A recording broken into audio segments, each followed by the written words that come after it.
Well, these are just political and logistical compulsions. What explains this change of tone by the Aam Aadmi Party? Joining us this evening on Newsnight, we have Raghav Chadha representing the Aam Aadmi Party on tonight's panel. We also have with us Rajiv Kumar with the Centre for Policy Research, Dr. Sambit Patra of the BJP and Deepak Amin from the Congress. Raghav, if I could come to you first, the Aam Aadmi Party is not associated with smooth-talking corporates. It's not associated with, glad-handing the high rollers, as it were, in an appeal for, funds as you walk into 2014. What the Aam Aadmi Party is most associated with is pouring scorn on corporate India and painting big business as the bad guy. So what explains this change of heart? Your critics say you finally realize that you can't do without big business, and that's why the smooth talking now, Raghav.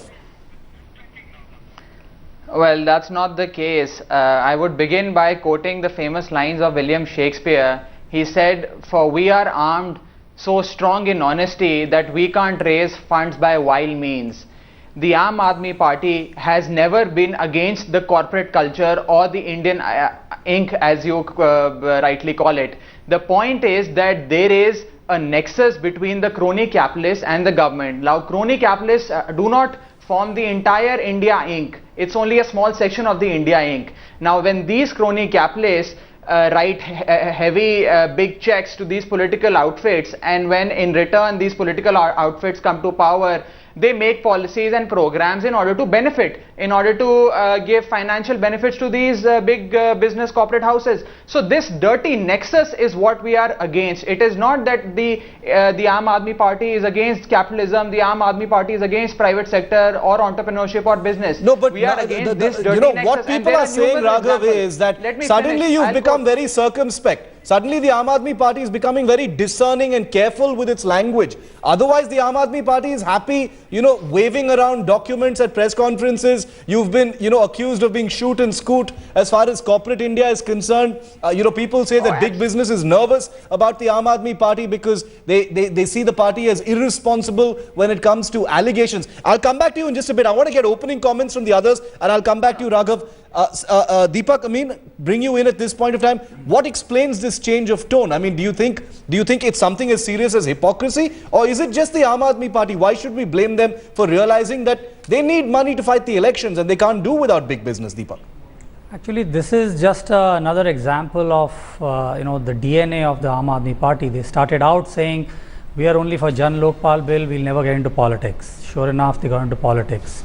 They started out saying we will never take the support of the Congress party or the BJP to So form you're the saying government. it is hypocrisy? I mean, this is hypocrisy, double standards. I mean, it's been, and it's part of the Aam Aadmi Party's pattern of working. So this is just another example. Sambit, nothing come in. surprising here. See, I believe we dare not raise any voice against Aam Aadmi Party. After all, they are the holiest of the holy. In fact, and secondly, now they want everything that they taught it against. They did not want money, now they suddenly want money.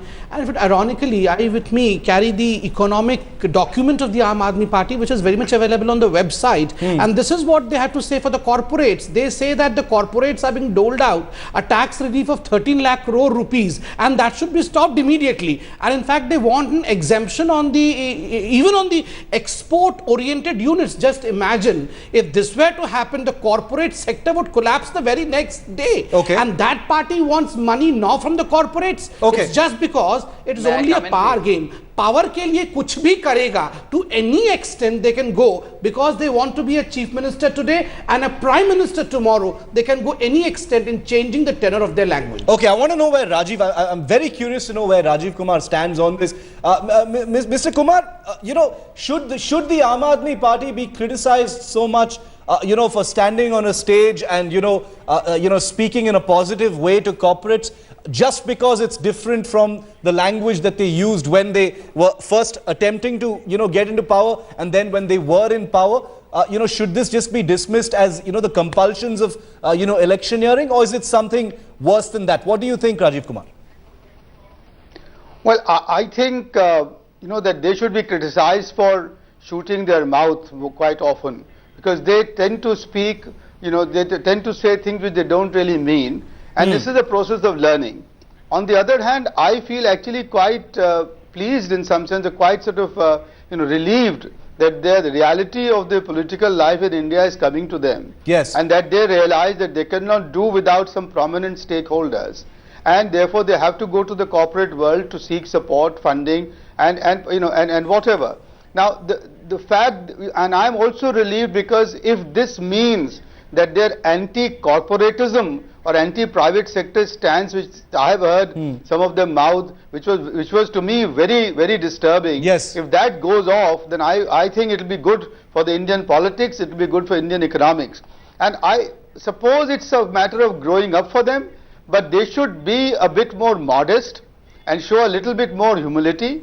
So and recognize the fact that they are learning on the job and therefore will commit mistakes. Okay. And we should be understanding to that extent. Okay, Raghav, Rajiv Kumar is willing to give, the Aam Aadmi Party a little bit of latitude. It's about a learning curve, and how, the Aam Aadmi Party perhaps wouldn't be so criticized if they had been, more humble, hadn't made these grandiose, standards to live up to, hadn't made these, colossal allegations, at first when they were trying to get into power, and then when they were in power. And perhaps that's why the criticism is so harsh at this time. Raghav, you have a full opportunity now to respond to all of the points that have just been made. Yes, so I would begin by saying that it is indeed surprising that the BJP and the Congress spokesperson say that the Aam Aadmi Party has always hated the corporate sector, is not transparent with its funding, or has not come out so clean with its transparent policies. In fact, if you look at the funding patterns of the BJP and the Congress, they have 2400 crores and 1600 crores respectively, and none of that is out in the public domain. Out of that sum, 90% of that comes from a magical figure of 19,999, which forms their entire corpus of funding. Every person somehow donates 19,999. Let me complete. The point is, let me quote some examples. So, in order to clear the perception that all the panelists have today about the Aam Aadmi Party. The Finance Act 2010-11, a special provision was inserted in that called Section 35 AD, which has given no benefit to anybody, but was put in order to benefit the Ambani group. Number two, Mr. Modi, back in 2004 or 5, allotted 4 lakh square meters of land to the Adani group. Mr. Modi creeps in over here. And this is, no, Raghav, I'm not allowing you to hijack a debate just because you have been prioritized to speak about Mr. Narendra Modi and hijack his way of development. No, you can't hijack a debate which is focused on your misgivings. Please, accord me the courtesy to reply. I've heard your argument in entirety. No, but you shouldn't hijack it under the name of Mr. Modi. Please, I'm not talk about Arvind Kejriwal. I'm quoting some examples, please. I have referred to Mr. Ambani right away. Why are you getting so passionate about it? Refer to Tata's and Mr. Arvind Kejriwal relationship. Why do you have to refer to every other corporate? I am coming to that. I am coming to all relations, sir. Let me complete. The point is that these Ambanis, the Modis, the Adanis of the world have been involved in this quid-pro-quo. We are against this quid-pro-quo. You need to bring in larger electoral reforms, whether it's by way of state funding, whether it's by of stringent mechanisms in order to Rajiv, I want to bring you back deepen the election funding and electoral funding. But the point here is that this quid-pro-quo, this feeling that the India INC, if donates money to a particular political party, then that political party, when comes to power, will benefit them, should be removed. Rajiv, I want to draw you back in here, not just about the contents of, of what's being said, but also, the nature of the argument. It's almost like the Aam Aadmi Party is saying less about the accusations being made about this, perceived hypocrisy, rather than, what it's doing instead is, doing what the Congress and BJP do a lot, when making arguments, which is to, point a finger at the accuser. Yeah, this is actually quite incomprehensible.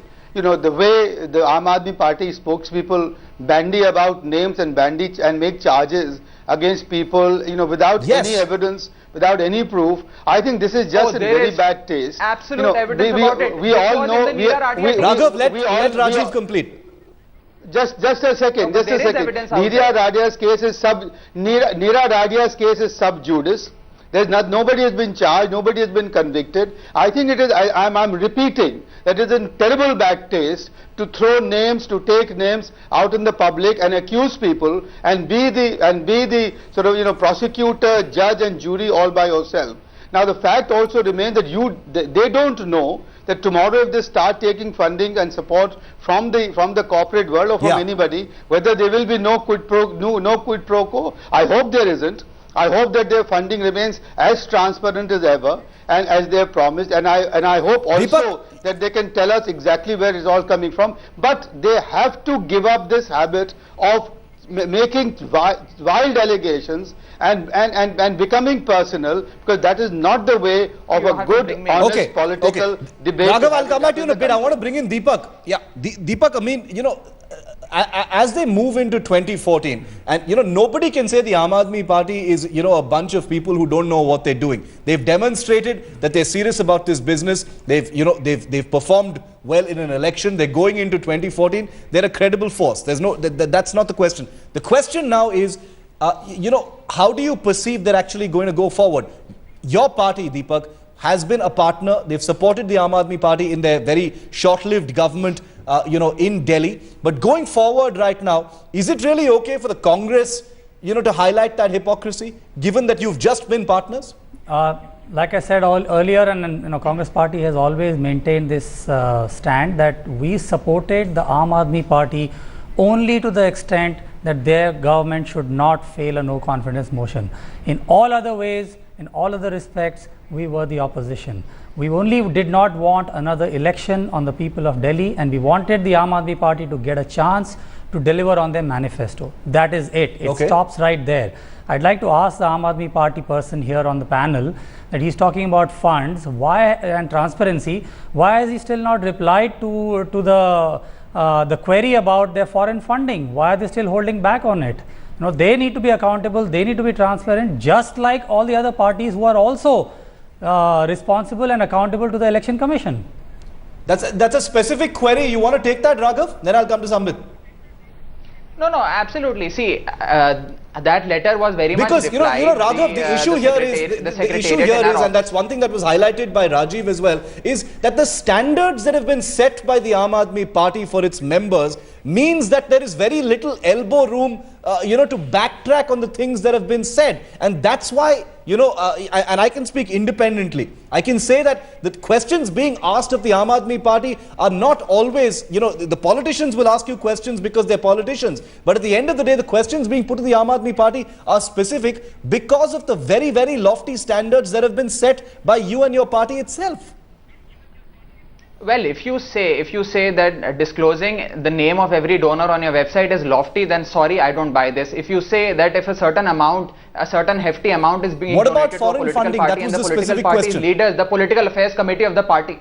No, so let me complete. If a hefty check is being sent by a business house and the political affairs committee of our party sits together and analyzes whether a quid pro quo is being imposed on us, whether there is some benefit, some sort of benefit that the business house might expect us to do, and after vetting all these situations, we accept a hefty check. These are the standards that we have set for ourselves. So what I'm trying to highlight here is that I know the standards are high, but we have shown by it. We want to live by it. We saw the standards when you gave a clean sheet on record. Now who is diverting the topic? See, the point here is the point here is, see now, yeah. So the point here is that the government should any political outfit who's there in the public today should adhere to such standards. There should be a proper reporting of their funding, that there should be transparency in from where these funds are coming from. And as far as the Aam Aadmi Party is concerned, we had nearly 20 crores and the entire 20 crores were up in the website for everyone to see. But the BJP and the Congress, not even one penny is accounted for, not even 1 rupee is there on the website. See, Raghav, you are very transparent. We know that. Today itself you got a certificate from the Transparency International, so we all know the certificates. And see, look Shiv, there's a very important issue over here. Look, what are we discussing? Days innumerable we are discussing about the funds of Aam Aadmi Party, and ironically you all would agree with me that we have discussed more about the funding pattern of Aam Aadmi Party than the governing pattern of Aam Aadmi Party and the model of development or the model of governance that they would propose. This shows that in the air there is some kind of hurriedness, the hurriedness to fund the party to an extent where they can become MPs, to an extent where Arvind Kejriwal can be projected as a Prime Minister candidate. And I was just listening to what Meera was saying. She was saying that, well, yes, big elections need big money. But you had enough money, you won an election, you were in governance, You had time to prove yourself. You had time to develop a model of growth. You did nothing of that sort. All you did was collect donations after donations, and have aspirations to become powerful and more powerful. Raghav, answer my question. Is this the way the Aam Aadmi Party tries to serve humanity that Arvind Kejriwal always has been speaking about? Quick response from Raghav, then I want to wrap up with a closing comment from Rajiv. I don't think the people of Delhi need answers about the governance and our standards, and it would be very clear once the national elections come, or once the Delhi assembly elections happen in a few months from now, and the people of Delhi will give whether they will fail us or pass us. It would be out in the public domain for everyone to see. But my Raghav, question, my pinpointed question, you were given a mandate for 5 years. You quit after 50 days. Sir, we didn't have the magical number of 36, and we didn't have the magical number of 36 to ensure the passage of. You did not face a no confidence motion. You had a functioning government. Since you had the figure of 32, you ran away. You shunned. Okay, that's diverting. That is figure of 8 speaking. Okay, that's diverting. My question, my one pinpointed question to Dr. Patra is: who is funding Mr. Modi's rallies? How is BJP Raghav, first think about Arvind Kejriwal. Don't you get worried about Mr. Modi. We all know each Karyakarta of Bharatiya Janata Party will work its way to see how Mr. Narendra Modi's rallies have been funded. Don't speak the same language that the Congress is doing. Going to tax Mr. Narendra Modi's rally. Don't speak the same language. No. Okay. We're almost completely out of time. You've all had your say. I want to end on an independent note with Rajiv Kumar. Rajiv, is this, the issue of transparency in election funding has been an age-old one. Politicians have always bickered about who is more transparent, who's less transparent, who puts more information on websites. The Aam Aadmi Party likes to think that they've, changed the paradigm of transparency as far as election funding is concerned. What's the way forward really here? I mean, is this something that you expect? This constant finger pointing that takes place just before the elections as far as transparency and integrity are concerned? The first thing that the Aam Aadmi Party must learn is that they cannot pay themselves to be angels by calling the other devils. That's just not done. And that's not the way to bring their political discourse forward. The second thing is that I think they would be honest and, to their own cause if they persisted with the crowdsourcing, the crowdfunding that they started off with. After all, the Congress party used to do the same in its earlier years, and they they will prove to the world that they can do that. And the last thing is that if there is corporate funding for the Aam Aadmi Party, I hope they will remain transparent, and I also hope that they will maintain their standards, but not insist upon other parties following their example. Every party, let them have the freedom to do what they like, and the people of this country will decide which is the better party to get into office. But the most important thing is that this personalized kind of political discourse will just bring it all down to the lowest level, which is completely avoidable. All right, we're going to see many more accusations of this kind of. Just one last point I'd like to make. 10 seconds. The issue is not so much about funding, not funding. The issue is more about Aam Aadmi Party having lost credibility. They have consistently said something and then they have gone back and changed their tactics. Raghav, 10 seconds. It's a credibility issue. Raghav, 10 seconds response and then we're wrapping up. Well, I think, as I've already said, that the credibility issue is out for the public to judge. I don't expect the BJP and the Congress spokespersons to be nice to me. As far as the crowdsourcing mechanism, as far as the crowdsourcing mechanism is concerned, the Aam Aadmi Party is the only party which has launched a crowdsourcing mechanism a month back, in which every mobile phone owner can donate money to us. The questions are going to become much more specific. Various innovative mechanisms. Allegations of hypocrisy are only going to intensify as we get closer and closer to elections. Some might say it's about the nervousness of each party and the rising power of the other. We will get into greater details as we move closer to the elections. Thanks for watching this edition of Newsnight. I'd like to thank all of our guests for joining us on this very spirited debate. We will continue that later this week.